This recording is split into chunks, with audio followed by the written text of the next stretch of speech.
Welcome back. Now let us look at non-adiabatic processes. Let us say that we have a system and I don't say that the boundary is adiabatic. So it will do some work W and it may have some other interaction other than W. We consider the following. You can write the state space as PV or Yx. Let us say that we have an initial state 1 and a final state 2. And let us say that a general process, not necessarily adiabatic. This is our process 1 to 2. It could be quasi-static, it need not be quasi-static. I don't qualify the process in any way except that it is for our given system and starts from this initial state 1 and ends at this final state 2. Then let us consider an adiabatic process.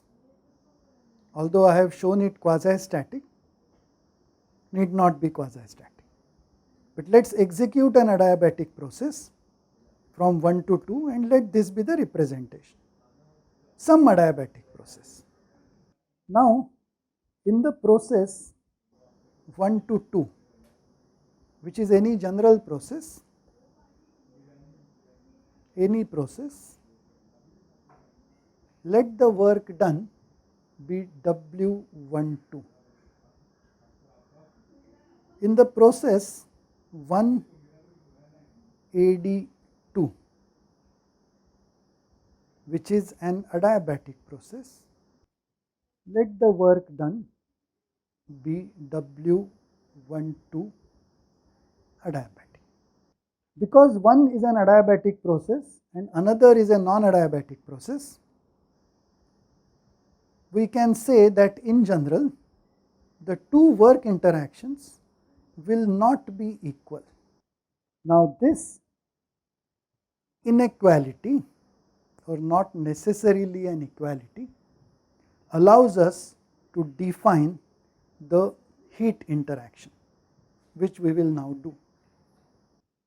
We will now define the heat interaction Q. We define the heat interaction Q as the difference between the actual work done in a process and the adiabatic work done by some adiabatic process from the same initial state to the same final state as the initial process. So this is the definition in our formulation, the Carathéodory's formulation of thermodynamics. Again notice that we have defined it. This is the heat interaction for the given process 1, 2. Notice that we have defined it as W12 minus W12 adiabatic, and we have taken the difference this way just as a matter of convention. We could have taken it as W12 adiabatic minus W12, but then the signs in the final form, which we will soon see, would be different. Now we proceed from here. We notice that this minus W12 adiabatic, this part, we have already defined it as delta E12. So using definition of delta E, which is minus W12 adiabatic, we can now write Q12 is W12 plus delta E12. This form or its general form, which is without that 1, 2, if we assume that everything pertains to the same process, same initial state, same final state and path, then we can write Q equals W plus delta E, which happens to be the final form of the first law.